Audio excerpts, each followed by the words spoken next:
Good morning बच्चों। आज हम लोग मुगल साम्राज्य में स्थापत्य को पढ़ेंगे, चित्रकला को पढ़ेंगे, साथ ही मध्यकालीन कुछ विदेशी जो हमारे यहाँ घूमने के लिए यात्री आए हैं इनके बारे में भी देखेंगे। और जो आज का टॉपिक है बहुत इंपॉर्टेंट है। स्थापत्य से बहुत ज़्यादा एग्जाम में क्वेश्चन बनता है। अलग अलग शासकों के द्वारा अलग अलग स्थापत्य का निर्माण किया गया है, जो आप लोगों को पता होना चाहिए कि किस शासक ने कौन सा स्थापत्य बनवाया है और ये कहाँ पर स्थित है। तो आज हमारे पास बहुत सारे पॉइंट है और बहुत ही इंपॉर्टेंट पॉइंट है। तो चलिए शुरुआत करते हैं आज की क्लास की। और आज आपका है मुगल साम्राज्य में स्थापत्य को हम देख रहे हैं। तो इसमें हम सबसे पहले देखेंगे बाबर के स्थापत्य को।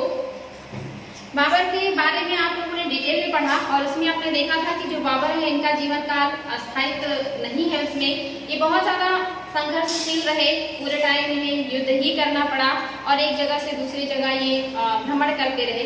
और आप देखेंगे कि जो बाबर है इनको बिल्कुल भी मौका नहीं मिला है भारत में कुछ भी करने का। लगातार इन्होंने 4 युद्ध लड़ा। आप देखेंगे 1526, 27, 28, 29 और 30 में इनकी मृत्यु हो गई। तो इनको मौका ही नहीं मिला कि ये स्थापत्य के क्षेत्र में कोई कार्य कर सके या भवन निर्माण करवा सके। तो इस तरह से जो बाबर हैं इनको खास मौका नहीं मिला कि कोई खास ये निर्माण करवाए, लेकिन इन्होंने कुछ मस्जिदों का निर्माण करवाया है अपने उस छोटे से टाइम पीरियड में। और अपने बिजी शेड्यूल में भी इन्होंने कुछ इमारतों को बनवाया है जो कि मस्जिदें हैं जो एग्जाम में आती हैं। तो देख लेते हैं बच्चों क्या है।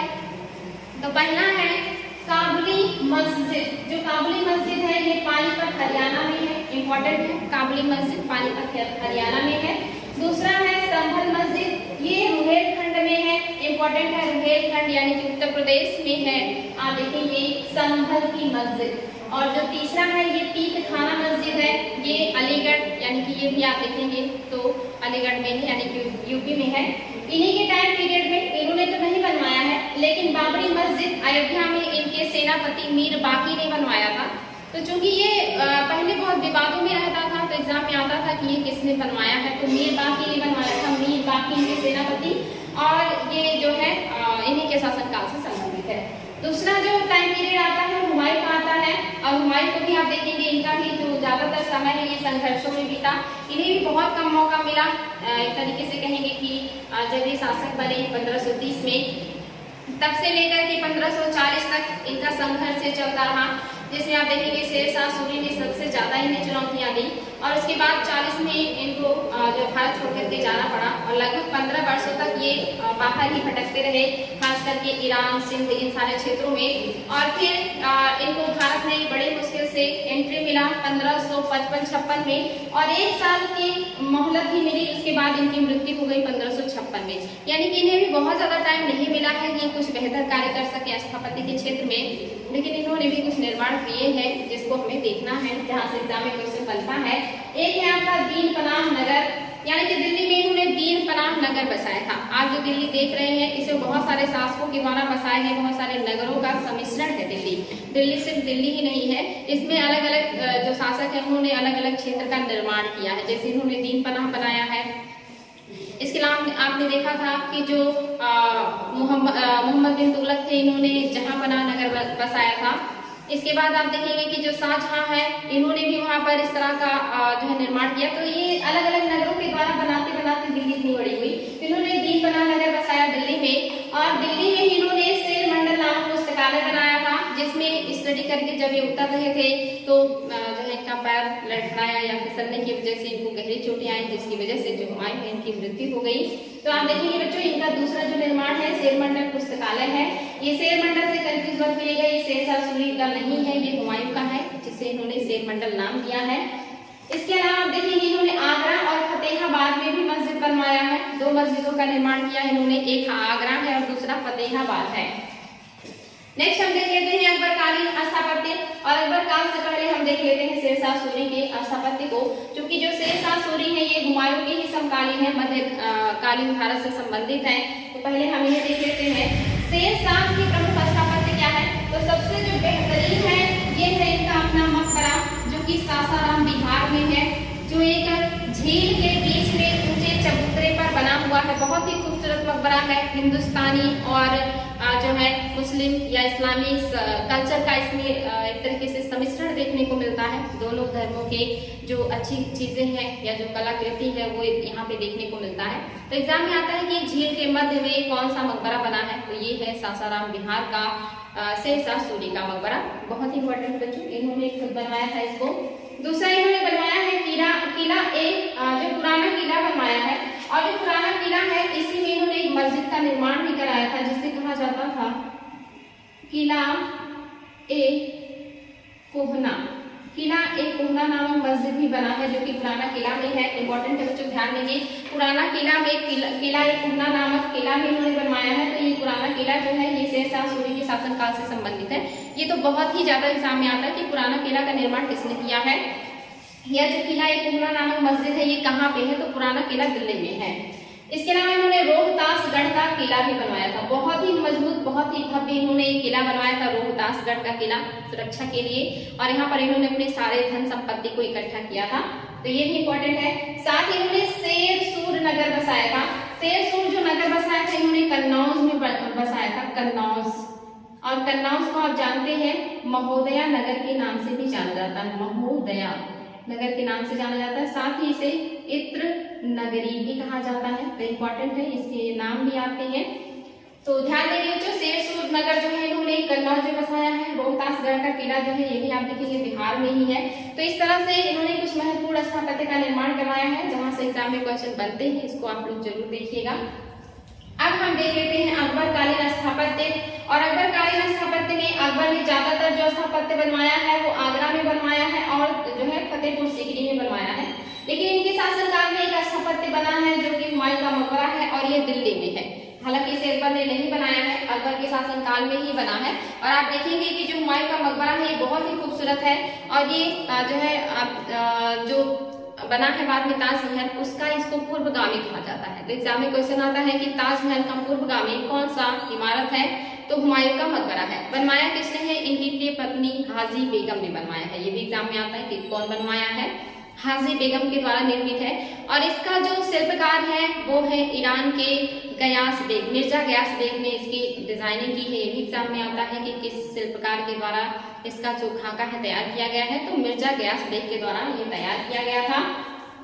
इंपॉर्टेंट है, ये बना किससे है, तो ये लाल बलुआ पत्थर से बना है। लेकिन इसके जो गुंबद है, दोहरे गुंबद का निर्माण हुआ इस पर मजबूती और ठंडक की वजह से, यानी कि भवन में ठंडक पहुंचाने के लिए, ठंडक रखने के लिए दोहरे गुंबद का प्रयोग, साथ ही भवनों को मजबूती देने के लिए दोहरे गुंबद का प्रयोग इस मकबरे में किया गया है। ये इंपॉर्टेंट तथ्य है। और ये जो गुंबद है ये संगमरमर के हैं, यानी कि पूरा मकबरा जो है ये लाल बलुआ पत्थर का है, लेकिन जो गुंबद है ये संगमरमर का है। तो एग्जाम में क्वेश्चन बनता है कि हुमायूं का मकबरा कौन से पत्थर से बना है, तो ये लाल बलुआ पत्थर से बना है। लेकिन अगर कभी गुंबद पूछ ले तो ये संगमरमर का बना है। और ये बहुत ही इंपॉर्टेंट है क्योंकि ये प्रथम ऐसा इमारत है जो 4 बाग पद्धति में बना है। 4 बाग पद्धति का जो उल्लेख है ये बाबर ने अपने जो उनकी आत्मकथा थी कुजू की बाबरी या बाबरनामा में किया था कि 4 बाग पद्धति क्या होता है, कैसे निर्माण किया जाता है 4 बाग पद्धति में किसी भी भवन का।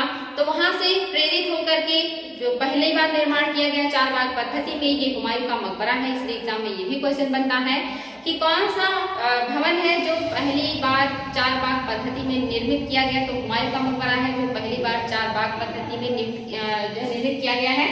एग्जाम में इससे बहुत ही ज्यादा क्वेश्चन बनते हैं बच्चों। साथ ही भी क्वेश्चन बनता है कि एक वफादार पत्नी का अपने जो है प्रिय पति को श्रद्धांजलि के रूप में कौन सा भवन बनवाया गया है, तो इनकी पत्नी हमीदा जो हाजी बेगम है इनके द्वारा उनको श्रद्धांजलि के रूप में खूबसूरत मकबरा बनवाया गया है जो ताजमहल के जैसे दिखता है, हालांकि ये लाल बलुआ पत्थर का है। साथ ही इसमें 10 लोगों का जो है समाधियां भी हैं। ये भी इंपॉर्टेंट है बच्चों की कितने लोगों की समाधियां हैं इसमें, तो 10 लोगों की समाधियां हैं। जैसे आप देखेंगे कि हमीदा बानो बेगम का है, दारा सिकोह का है, जहांदार शाह का है, फरूख सियर का है, रफीउद्दौला का है, रफीउद्दर्जात का है। इसके बाद आप देखेंगे जो मोहम्मद शाह है इनके 2 पुत्रों का भी इसमें जो है मकबरा है। तो इम्पोर्टेंट है, ये टोटल 10 है। एक तो हमीदा बानो बेगम है, दूसरे जहांदार है, तीसरे फरूख सियर है, चौथे दारा सिकोह है, 5वें जहांदार और सॉरी यहाँ पे फिर से जहादार हो गया है, यहाँ पे होगा बेगा बेगम, बेगा बेगम, बेगा बेगम है, यानी कि 1 2 3 4 और ये 5वीं है, ये 6ठी है रफीउद्दौला, 7वीं है जो है रफीउद्दर्जात। और आपका जो ये है 2 पुत्र हैं इनके, इनका भी इसमें मकबरा है। तो ये महत्वपूर्ण लोग हैं जिनका निर्माण किया गया है, वहां पे समाधि के रूप में उनको दफनाया गया है। जिससे से आप देख रहे हैं कि जो दारा सिकोह है, इनकी कब्र की तलाश है सरकार को और उसके लिए समिति गठित किया गया है। क्योंकि यहाँ पे 10 लोगों का जो है मकबरा है, इसीलिए यहाँ ढूंढने में थोड़ी सी प्रॉब्लम हो रही है। तो ये इंपॉर्टेंट तथ्य बच्चों, यहाँ पे 10 लोगों का मकबरा है या 10 लोगों की समाधि है, जिसमें से खास लोगों का नाम आपको याद होना चाहिए। हमीदा बानो बेगम, फर्रुख सियर, जहां दारा सिकोह और बहादुर शाह के 2 पुत्र। हालांकि ये सभी इंपॉर्टेंट है, एग्जाम में आ सकता है कूट में कि इनमें से कौन कौन है जिनका मकबरा दिल्ली के जो हुमायूं का मकबरा है उसमें है, या इसमें से कौन नहीं है जिनकी समाधि स्थल हुमायूं के मकबरे में नहीं है। तो इंपॉर्टेंट है, ये ध्यान देंगे।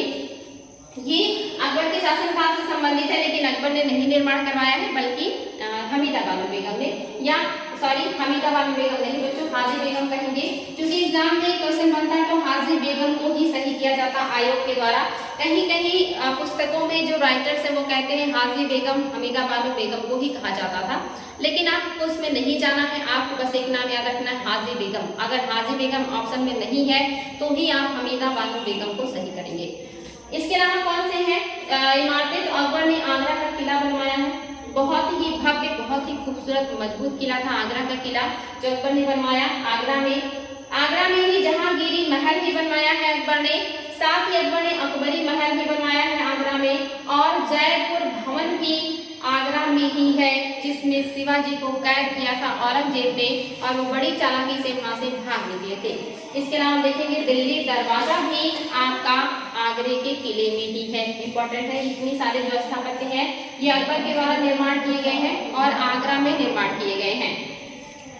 इसके अलावा देखेंगे अकबर कालीन स्थापत्य में जो कि फतेहपुर सीकरी में अकबर ने निर्माण किया है, यानी कि सबसे ज्यादा जो निर्माण कार्य किया है अकबर ने ये फतेहपुर सीकरी में किया है। बहुत ही इंपॉर्टेंट है, फतेहपुर सीकरी नगर भी उन्हीं के द्वारा बसाया गया और उन्होंने अपनी राजधानी को भी आगरा से फतेहपुर सीकरी ट्रांसफर किया था। तो भी एग्जाम में क्वेश्चन बनता है कि अकबर ने अपनी राजधानी आगरा से कहाँ ट्रांसफर किया या कहाँ हस्तांतरित किया था? तो फतेहपुर सीकरी में किया था। और फतेहपुर सीकरी में इन्होंने सबसे ज्यादा भवनों का निर्माण किया है और बहुत ही खूबसूरत फतेहपुर सीकरी है। जितने भवन हैं अलग अलग शैली में बने हैं और बहुत ही खूबसूरती से बनाए गए हैं। वो किसी राइटर के द्वारा कहा गया है एक महान शासन की महान सोच का महान परिणाम है ये, कितना उन्होंने धर्मनिरपेक्ष होकर कितनी खूबसूरती से भवनों का निर्माण करवाया है, जिसमें अलग अलग धर्मों की जो खास विशेषताएं हैं वो उसमें देखने को मिलती हैं। तो देख लेते हैं क्या क्या है फतेहपुर सीकरी में। तो जो बहुत ज्यादा एग्जाम में आता है, फतेहपुर सीकरी में सलीम चिश्ती का मकबरा है जो कि अकबर ने ही बनवाया है और ये बहुत इंपॉर्टेंट है, एग्जाम में बहुत ज्यादा आता है कि सलीम चिश्ती का मकबरा कहाँ पे है? फतेहपुर सीकरी में। इन्हीं के आशीर्वाद से अकबर को उनके पुत्र सलीम की प्राप्ति हुई थी, इसलिए उनका नाम सलीम और शेखू बाबा रखा था अकबर ने। दूसरा जो इम्पोर्टेंट है जोधाबाई का महल, ये भी एग्जाम में आता है। जोधाबाई महल हिंदू संस्कृति से परिपूर्ण है, ये महल बहुत ही खूबसूरत धर्मनिरपेक्ष एक जो है भवन जो अकबर ने बनवाया है, जोधाबाई महल। दूसरा बुलंद दरवाजा, ये दूसरे नंबर का सबसे ज्यादा एग्जाम में पूछे जाने वाला क्वेश्चन है कि अकबर ने बुलंद दरवाजा कहाँ बनवाया है? फतेहपुर सीकरी में। और ये फतेहपुर सीकरी की शान भी माना जाता है। अगर एग्जाम में आए कि फतेहपुर सीकरी की शान किसे कहा जाता है तो कहा जाता है बुलंद दरवाजा को। और किस उपलक्ष्य में अकबर ने बनवाया है इसे? तो 1572 में इन्होंने गुजरात विजय किया था और गुजरात विजय इनका सबसे महत्वपूर्ण विजय माना जाता है उत्तर भारत में। और उसी विजय के उपलक्ष्य में इन्होंने बुलंद दरवाजे का निर्माण करवाया था फतेहपुर सीकरी में। इंपॉर्टेंट है बच्चों। नेक्स्ट है मरियम महल। मरियम आप जानते हैं क्रिश्चियन धर्म से संबंधित है, ये ईसा मसीह की माँ है। तो इनका भी महल अकबर ने बनवाया है जो कि ईसाई धर्म की शैली से एक तरीके से कहेंगे कि परिपूर्ण है। नेक्स्ट है इनके नवरत्नों में खास है बीरबल, और बीरबल का महल भी जो है अकबर ने बनवाया है। तो अकबर के नवरत्नों का भी नाम आप लोग याद रखिएगा, बहुत ही इंपॉर्टेंट है। अकबर के नवरत्न है, कभी कभी आ जाता है कि कौन इसमें है या नहीं है। तो बीरबल भी उनके नवरत्नों में से एक है, इनका भी महल है, आप देखेंगे फतेहपुर सीकरी में। इसके अलावा जामा मस्जिद भी अकबर ने फतेहपुर सीकरी में बनवाया है। आपको पता होना चाहिए बच्चों, जहाँ भी इस्लाम धर्म के लोगों की निवास स्थान होता है वहाँ पर एक जामा मस्जिद जरूर होता है, क्योंकि शुक्रवार का जो नमाज है वहाँ पे सब लोग इकट्ठा होकर के अदा करते हैं। और इस तरह आप देखेंगे जामा मस्जिद का निर्माण आगरा में भी होगा, फतेहपुर सीकरी में भी, दिल्ली का जामा मस्जिद इंडिया का सबसे बड़ा जामा मस्जिद है, कश्मीर में भी जामा मस्जिद है, यानी कि हर जगह जामा मस्जिद है, मंदिर के जैसे है। यानी कि ऐसा मस्जिद जहाँ पे शुक्रवार को भारी संख्या में या पूरे साम्राज्य की जो जनता है वो इकट्ठा होकर के एक साथ सामूहिक नमाज अदा करते हैं, उसे जामा मस्जिद कहा जाता है। तो ये फतेहपुर सीकरी में भी है। इसके अलावा यहाँ पे एक और महल है, खास महल। यहाँ पे खास महल भी है। और इस यहाँ का जो इम्पोर्टेंट है पंच महल, वेरी वेरी इंपॉर्टेंट है। ये बौद्ध शैली या बौद्ध धर्म से प्रभावित है। ये बिल्कुल बौद्ध विहारों के जैसे बनाया गया है, पिरामिड के आकार का है। ये 5 महला इमारत है। नीचे का जो महला है ये ज्यादा भारी है, उसके ऊपर का और छोटा और उसके ऊपर का और छोटा, यानी कि सबसे जो ऊपर का महला है सबसे छोटा है। और ये बहुत ही खूबसूरत हवा महल जैसे बड़ी बड़ी खिड़कियों युक्त जो है ये इमारत है, जिसको पंच महल कहा जाता है। तो एग्जाम में क्वेश्चन आता है कि फतेहपुर सीकरी का हवा महल किसे कहा जाता है, पंच महल को, या फतेहपुर सीकरी में बौद्ध विहार से जो है प्रेरित कौन सा स्थापत्य है, तो पंच महल ही बौद्ध विहार से प्रेरित है। नेक्स्ट है तुर्की के सुल्तान का महल भी अकबर ने अपने जो फतेहपुर सीकरी में बनवाया है। तुर्की के सुल्तान से अकबर बहुत प्रभावित थे और उन्होंने उनके सम्मान में भी महल का निर्माण करवाया है फतेहपुर सीकरी में। अकबर द्वारा निर्मित किले देख लेते हैं। सबसे ज्यादा किले का निर्माण जो है ये अकबर ने करवाया है और इनका क्रम मैंने लिख रखा है। जो एग्जाम में कभी आ जाए कि क्रम बताएं या सन दे दे और कहे कि मैच करके बताएं कि अकबर ने कौन से किले का निर्माण कब किया था, इसलिए मैंने यहाँ पे डेट भी दिया है कि आपको क्रम मिलाने में या जो है मैच करने में प्रॉब्लम ना हो। तो सबसे पहला जो किला है ये आगरा का किला अकबर ने बनवाया है और कब बनवाया है, 1565 में। सबसे पहला किला आगरा का किला निर्माण हुआ है 1565। दूसरा जो किला है ये लाहौर का किला है, इसका भी निर्माण 1565 यानी कि उसी साल हुआ है लेकिन बाद में हुआ है। और तीसरा जो है ये अजमेर का किला है और ये 1570 में अकबर ने बनवाया है। नेक्स्ट जो है ये अटक का किला है। अटक ये ऊपर के क्षेत्र में आपका पड़ेगा, जो पंजाब हरियाणा का क्षेत्र है वहां पे अटक का किला है, 1581 में अकबर ने बनवाया है। और जो इलाहाबाद का किला है इसे सबसे लास्ट में बनवाया अकबर ने और ये 1583 ईस्वी में अकबर ने इसका निर्माण किया है।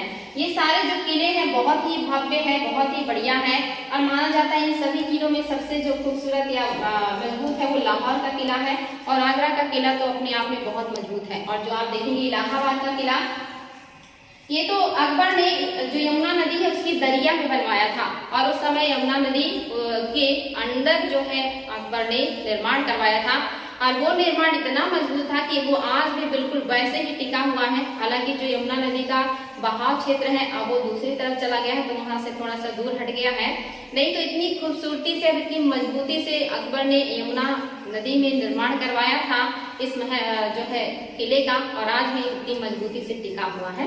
तो ये महत्वपूर्ण किले हैं जो अकबर ने बनवाए हैं, जहां से एग्जाम में क्वेश्चन बनता है। अगर क्रम मिलाने को आए तो भी, अगर पुट मैच करने को आए तो भी आप इसे बहुत आसानी से कर सकते हैं, या एलिमिनेट करने को आए कि बताएं कौन कौन सा किला अकबर ने बनवाया है या कौन सा किला अकबर द्वारा निर्मित नहीं किया गया है। हर तरह का क्वेश्चन आप सॉल्व करने के कंडीशन में है।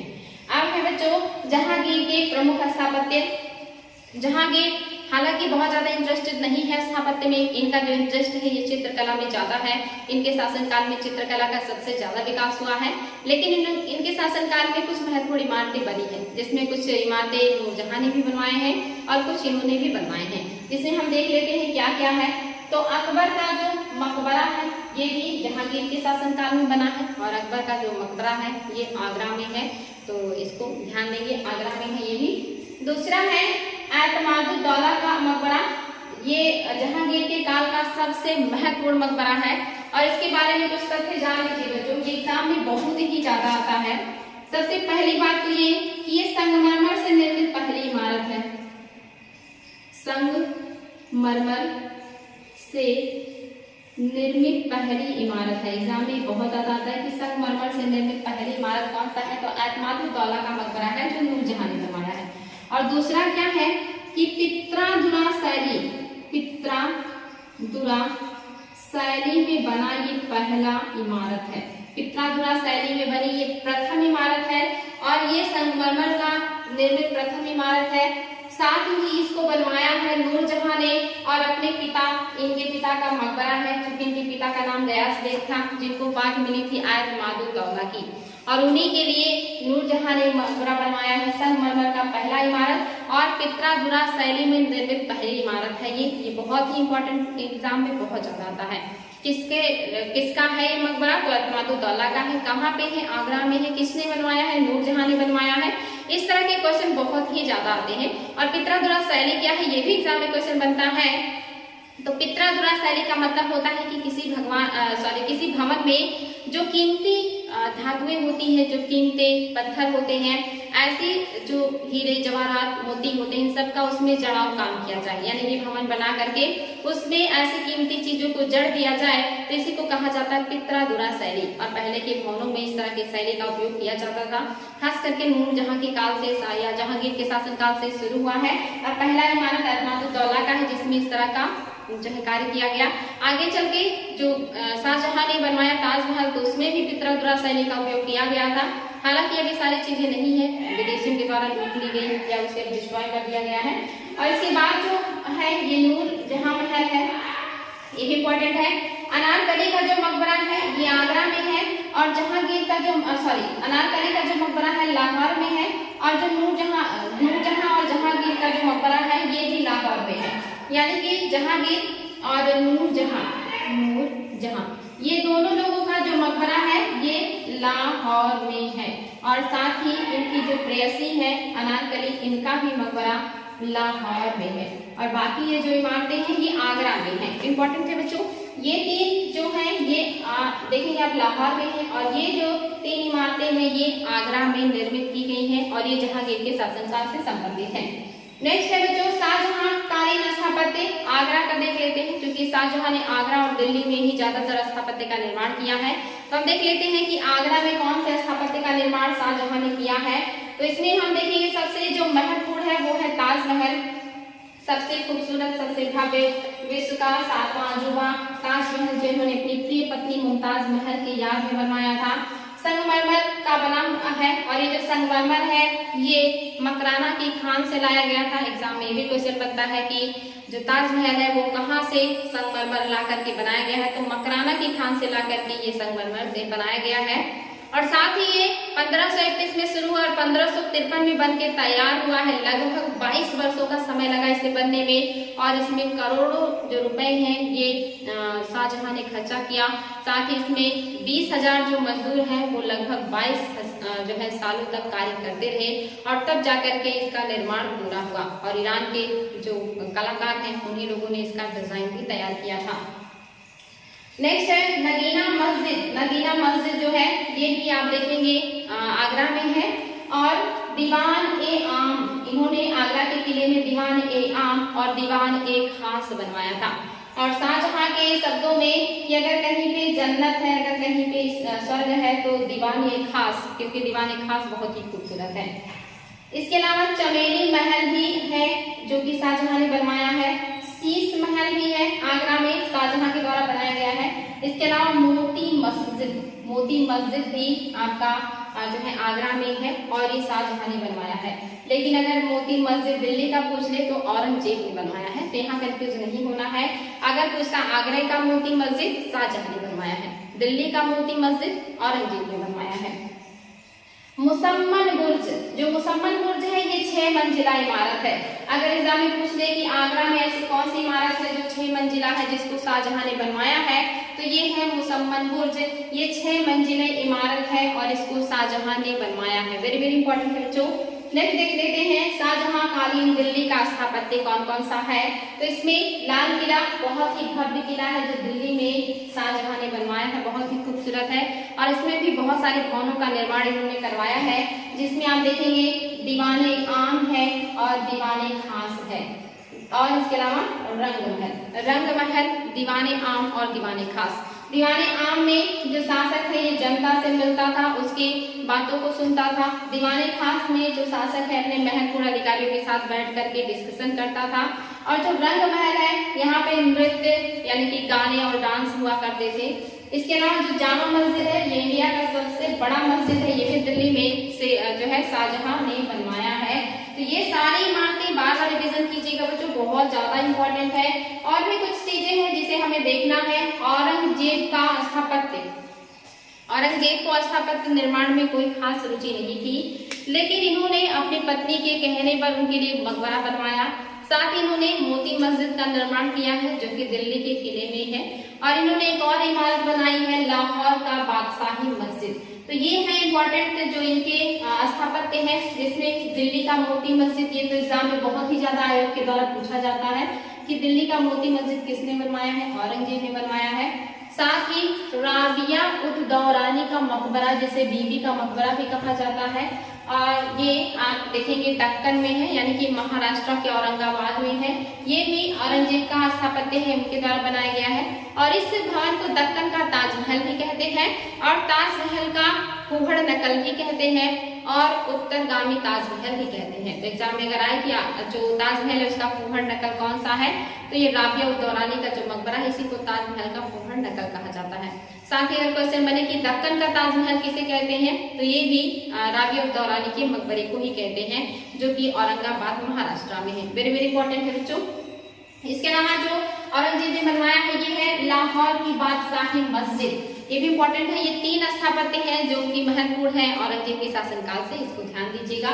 नेक्स्ट हम देख लेते हैं मुगल कालीन उद्यान। आपको पता है भारत में जो बाग लगाने की पद्धति है, जो उद्यान लगाने की पद्धति है, इसमें ज्यामितीय पद्धति का जो उपयोग है ये बाबर ने किया है। बाबर को नेचर से बहुत प्यार था, उन्हें नेचुरल चीजें, प्राकृतिक चीजें बहुत पसंद थी। उन्होंने अपने जो है आत्मकथा तो जो कि बाबरी या बाबरनामा में यहाँ के फूलों, यहाँ के मौसम, यहाँ के जीव जंतुओं का बहुत ही विशद और खूबसूरत जीवंत वर्णन दिया है। और उन्होंने भारत में ज्यामितीय पद्धति के द्वारा बाग लगाने की जो शैली है उसका भी विकास किया है। और इसके बाद से यहाँ पे ज्यामितीय विधि से बाग लगाने की शुरुआत हो गई थी। तो उद्यान और बाग भी देख लेते हैं बच्चों कि किसने कौन सा उद्यान और बाग बनवाया है। तो मुगल कालीन जो बाग है या उद्यान है, तो पहला है हस्त बहिस्त उद्यान। कहाँ पे है? आगरा में है। किसने बनवाया है? बाबर ने। वेरी वेरी इंपॉर्टेंट, आगरा में हस्त बहिस्त उद्यान या जो है बाग है जो कि बाबर द्वारा बनाया गया है। दूसरा जो है आगरा का ही है बाग या उद्यान, ये है अंगूरी बाग। ये किसने बनवाया? शाहजहां ने बनवाया है। इसके अलावा है आराम बाग, बहुत ही इंपॉर्टेंट, मोस्ट इंपॉर्टेंट, ये भी आगरा में है, बाबर ने बनवाया था। और बाबर की मृत्यु के बाद उनको इसी आराम बाग में जो है दफन किया गया था। बाद में उनकी पत्नी ने जो है उनका जो अस्थि है या अवशेष शरीर के उसे निकलवा करके उनका जो मकबरा है ये ले जा करके काबुल में बना दिया था। तो शुरुआती दौर में ये इसी आराम बाग में इनका जो है दफन कर दिया गया था। नेक्स्ट है बच्चों शालीमार बाग। शालीमार बाग 2 है, एक तो कश्मीर में है जिसको जहांगीर ने बनवाया है और दूसरा जो है ये लाहौर में है। शुरू तो जहांगीर ने किया लेकिन इसको पूरा करवाया है शाहजहां ने। तो 2 शालीमार बाग है, एक कश्मीर का है जहांगीर के शासनकाल से संबंधित है और दूसरा जो है लाहौर में है। शुरू तो जहांगीर ने किया लेकिन पूरा किया है इसको शाहजहां ने।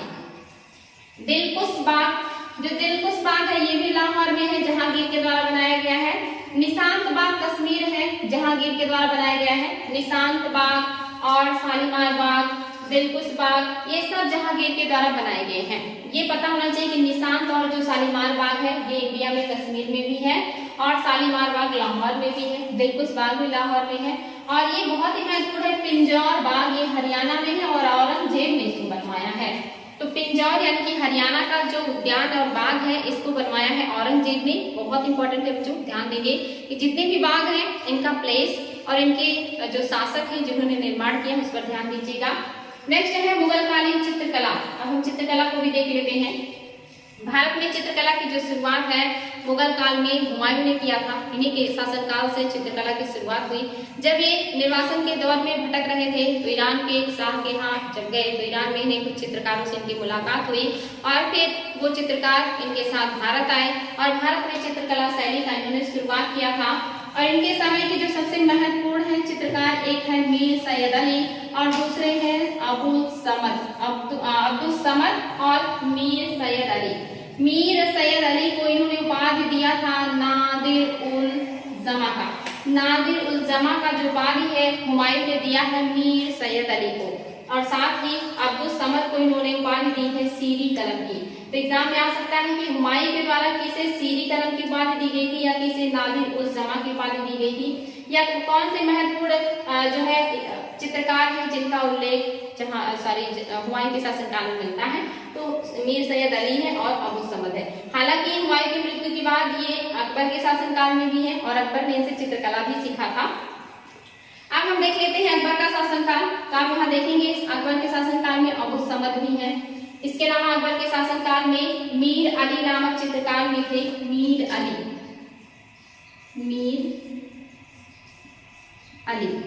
अली और अबू समद। जो मीर अली हैं अबू समद के पुत्र हैं, ये दोनों लोग बहुत ही खूबसूरत जो है चित्रकारी करते हैं।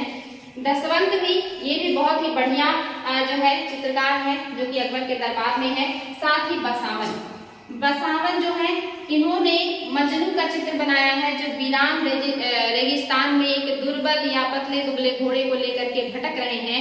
एग्जाम में आता है कि वीरान जो है रेगिस्तान में जो भटकता हुआ घोड़े के साथ मजनू का चित्र है, किसने बनाया है? तो ये बनाया है बसावन ने। दसवंत, बसावन, अबू समद और मीर अली, ये चार महत्वपूर्ण जो चित्रकार हैं ये अकबर के शासनकाल से संबंधित हैं। और भी है लेकिन उनको एग्जाम में नहीं पूछता है, जिन्हें पूछता है आप इनको ध्यान देंगे। साथ ही अकबर ने भी सीरी कलम की उपाधि दी है अबू समद को। आपने देखा था अबू समद को सीरी कलम की उपाधि जो है इनके पिता ने भी दिया है और अकबर ने भी दिया है, दोनों लोगों ने दिया है। अब देख लेते हैं जहांगीर का काल। चित्रकला का स्वर्ण काल इन्हीं के काल को कहा जाता है। चित्रकला का स्वर्ण काल, इन्हीं के काल में सबसे ज्यादा चित्रकला का विकास हुआ और सबसे ज्यादा पारखी बादशाह जिन्हें चित्रकला का सबसे ज्यादा परख थी, ये हमेशा कहते थे कि अगर एक चित्र को बहुत सारे जो चित्रकार हैं मिलकर के बना दे तो मैं बता दूंगा कि उस चित्र में कौन सा भाग या कौन सा पार्ट या कौन सा अंग किस चित्रकार ने बनाया है। इतना ज्यादा अनुभव था जहांगीर को चित्रकला के बारे में। और इनके समय के जो आप देखेंगे चित्रकार है अबू समद, ये व्यक्तियों का चित्र बहुत ही बढ़िया बनाते हैं। एग्जाम में क्वेश्चन आता है कि जहांगीर के शासनकाल में व्यक्तियों का चित्रकार या व्यक्तियों का छवि बनाने वाला कौन सा व्यक्ति है, तो ये है अबू समद और इनको उपाधि दिया गया है नादिर उज जमा। ये भी एग्जाम में आता है कि जहांगीर ने किस चित्रकार को नादिर उज जमा की उपाधि दी है, तो ये है अबुल हसन, ये है और ये व्यक्ति का चित्र बहुत अच्छा बनाते हैं। दूसरे हैं उस्ताद मंसूर और ये पारंगत है प्राकृतिक चित्र बनाने में। ये प्रकृति या नेचर का चित्र बहुत ही खूबसूरत बनाते हैं और इन्होंने मध्य एशिया के सारस का चित्र बनाया है। एग्जाम में क्वेश्चन आया है कि मध्य एशिया का सारस का जो चित्र है ये किस चित्रकार ने बनाया है, तो जहांगीर के शासनकाल से संबंधित है। अब जो है उस्ताद मंसूर और इनको जहांगीर ने उपाधि दी है नादिर उल अस्र की। नादिर उल अस्र वेरी वेरी इंपॉर्टेंट है बच्चों, ध्यान देंगे नादिर उल अस्र। इसके अलावा इनके शासनकाल में बिशन दास है, ये भी मानव छवि बनाने में बहुत ही पारंगत है और इनको जहांगीर ने शाह के दरबार में भेजा था। फारस के जो शाह थे अब्बास, उनके दरबार में भेजा था कि आप जाएं और उनका जो दरबार का छवि है वो बना करके लेके आए।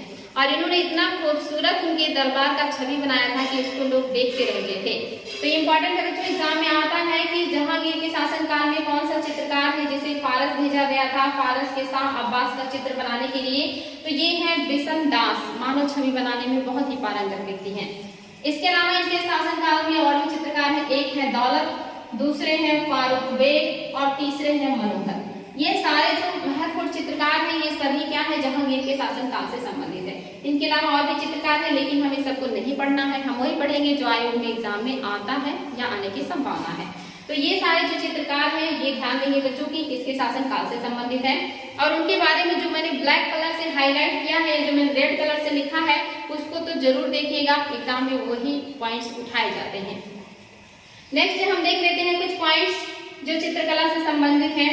बिहजात ये चित्रकार हैं और इनका जो है इन्हें क्या कहा जाता है, इनको पूर्व का राफेल कहा जाता है। तो एग्जाम में क्वेश्चन आया कि पूर्व का राफेल किस चित्रकार को कहा जाता है, बिहजात को कहा जाता है।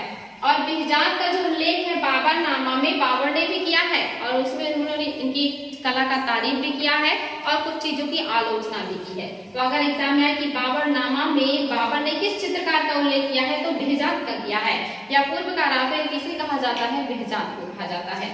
इसके अलावा एक और भी महत्वपूर्ण पॉइंट, दस्तान-ए-अमीर हमजा, ये भी एग्जाम में आता है कि दस्तान-ए-अमीर हमजा क्या है, ये प्रसिद्ध अरबी महाकाव्य है। जैसे हमारे यहाँ महाभारत है, रामायण है, महाकाव्य है, ऐसे ही अरबी महाकाव्य है दस्तान-ए-अमीर हमजा। और इसकी पेज पे चित्रकारी करने के लिए कहा गया था हुमायूं के द्वारा, उन्होंने नियुक्त किया था जो उनके शासनकाल के चित्रकार हैं कि आप इस किताब पे चित्रकारी या कलाकारी करें।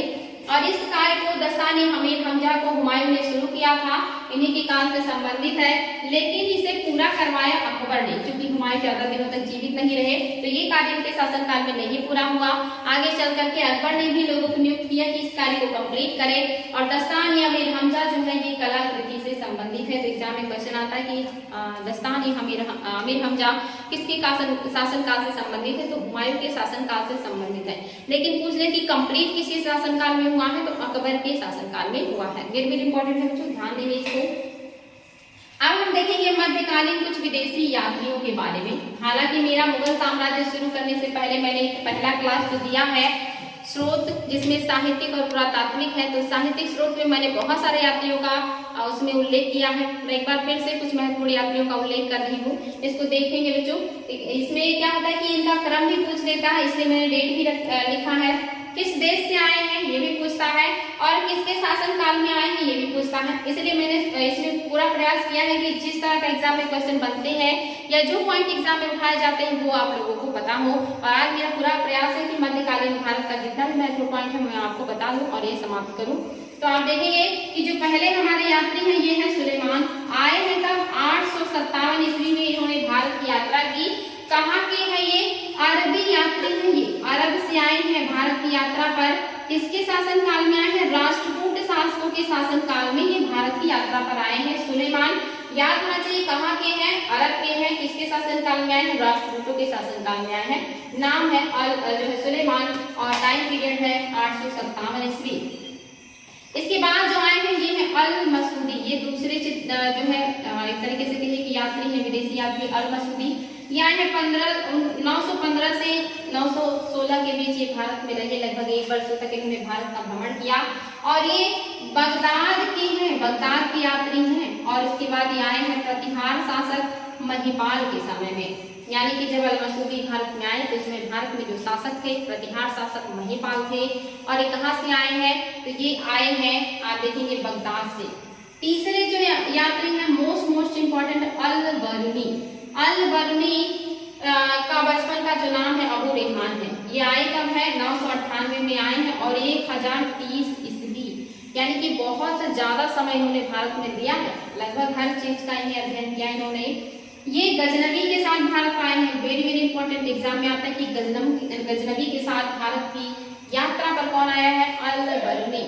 और इन्होंने जो किताब लिखी है किताबुल हिंद, ये भी एग्जाम में आता है कि अल बरूनी की किताब का क्या नाम है, तो किताबुल हिंद या तहकीक-ए-हिंद। इन्होंने भारत में पुराणों का अध्ययन किया, खगोल विज्ञान का अध्ययन किया, भूगोल का अध्ययन किया, तर्कशास्त्र का अध्ययन किया, औषधि विज्ञान का अध्ययन किया, गणित का किया, दर्शन का किया और धर्मशास्त्रों का। तो ये पहले मुस्लिम व्यक्ति हैं जिन्होंने हिंदू धर्म के ग्रंथों की स्टडी की। ये भी एग्जाम में क्वेश्चन आता है कि हिंदू धर्म के ग्रंथों का स्टडी करने वाला पहला मुसलमान कौन है, तो अल बरूनी है। या पुराणों का अध्ययन करने वाला कौन सा व्यक्ति है, तो अल बरूनी है। इन्हें संस्कृत का भी ज्ञान था और इन्हें फारसी का भी ज्ञान था, इन्हें कई भाषाओं का ज्ञान था। बहुत ही विद्वान व्यक्ति है अल बरूनी। नेक्स्ट जो आए हैं ये है मार्को पोलो, इटली वेनिस, यानी कि इटली के यात्री हैं। एग्जाम में आता है कि मार्को पोलो कहाँ के यात्री हैं, तो इटली या वेनिस के यात्री हैं।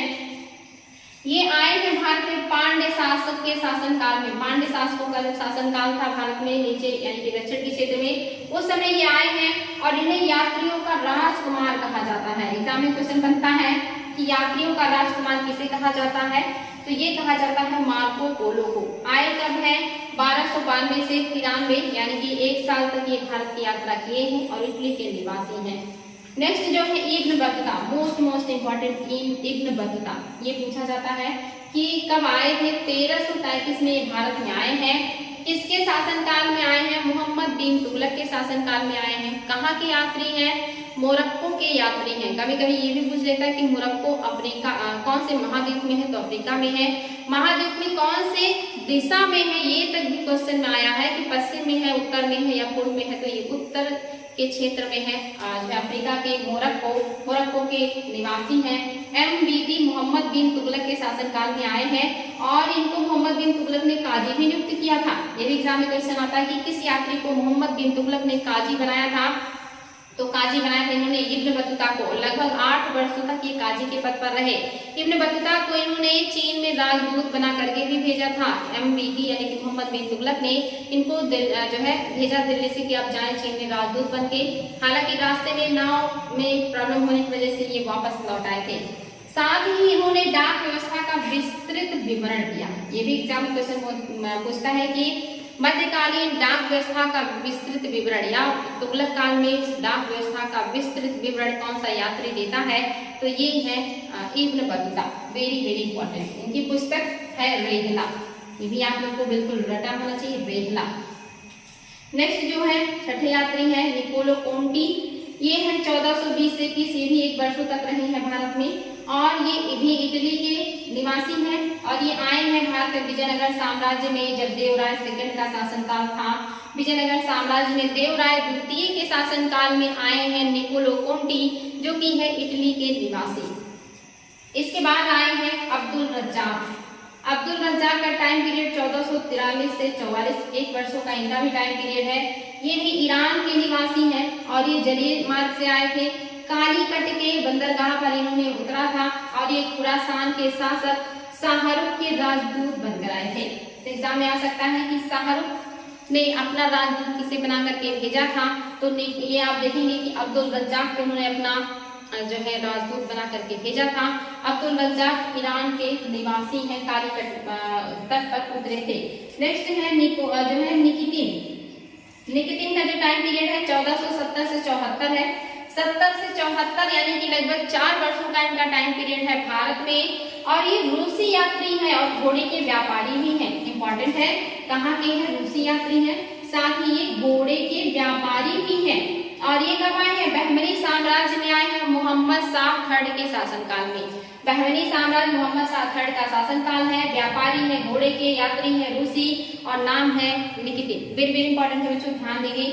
ये हम देखेंगे कि पुर्तगाली यात्री भारत में बहुत ज्यादा आए हैं। आप देखेंगे लगभग 5 जो यात्री हैं पुर्तगाली हैं। अभी हाल ही के पीजी के एग्जाम में पूछा था कि इनमें से कौन सा जो यात्री है वो पुर्तगाली नहीं है। तो उसमें ऑप्शन में ये 4-5 जो है नाम थे, इसमें से एक नाम जो था वो अलग था, इटली के निवासी का था। तो वहां पे इस तरह के क्वेश्चन बने थे, तो ऐसे बनते हैं। तो इसमें आप देखेंगे बारबोसा 1508 से 16 में आए हैं, पुर्तगाल के जो है यात्री है। शासक हैं कृष्णदेवराय, जो कि इस समय काफी एक तरीके से कहेंगे कि शक्तिशाली शासक है कृष्णदेवराय। इन्हीं के शासनकाल में आए हैं बारबोसा। दूसरे हैं बारथेमा। बारथेमा भी आए हैं 1502 से 8 के बीच में, यानी कि ये पहले आए हैं, बारथेमा पहले आए हैं और बारबोसा बाद में आए हैं। ये भी भारत में आप देख रहे हैं कई वर्षों तक है, लगभग 6 वर्षों तक है। तीसरे जो है पुर्तगाली यात्री हैं, ये है डोमिंगो पायस और ये आए हैं 1520 से 1520-22 के टाइम पीरियड में ये भारत में आए हैं और उस समय भी कृष्णदेवराय का ही शासनकाल है। जो चौथे हैं पुर्तगाली यात्री, ये है नूनिस और नूनिस जो है ये भी घोड़े के व्यापारी है। 1535 से 37 यानी कि लगभग 2 वर्षों तक इन्होंने भारत में यात्रा किया। और जो लास्ट है पुर्तगाली यात्री, ये है सीजर फ्रेडरिक और ये आए हैं कालीकोटा के युद्ध के बाद। कालीकोटा के युद्ध को बन्नी हट्टी का युद्ध भी कहा जाता है, जब विजयनगर साम्राज्य के खिलाफ सारे जो शासक थे बहमनी और अन्य जो राजवंश थे सब लोग इकट्ठा होकर के आक्रमण किया और इस तरह से जो विजयनगर साम्राज्य है उसका पतन हुआ। उसी को कहा जाता है बन्नी हट्टी का युद्ध या कालीकोटा का युद्ध। इस युद्ध के बाद आए हैं सीजर फ्रेडरिक 1567-68 में। इसके अलावा मुगल काल में भी बहुत सारे यात्री आए हैं जिनका मैंने अच्छे से पहले ही क्लास में विवरण दिया है। अगर आपने इन यात्रियों के बारे में नहीं देखा है तो पहला क्लास देखिएगा मुगल साम्राज्य के जानकारी के स्रोतों में, वहाँ पे आपको बहुत अच्छे से सारी चीजें मिल जाएंगी। तो आई होप बच्चों आज आप लोगों के पास बहुत सारे तथ्य हैं, बहुत ज्यादा इंपॉर्टेंट है जो एग्जाम में बहुत ज्यादा आते हैं। तो आज हम प्रयास कर रहे थे कि आपको ज़्यादा से ज़्यादा तथ्य मिल जाए, क्योंकि आज हमारा लास्ट का क्लास है मध्यकालीन भारत का। और फिर जब हम कल नए क्लास में मिलेंगे तो हमारा आधुनिक भारत होगा और हम फिर आधुनिक भारत को शुरू करेंगे। तो आज के लिए इतना ही, फिर मिलते हैं कल नए क्लास में। Thank you.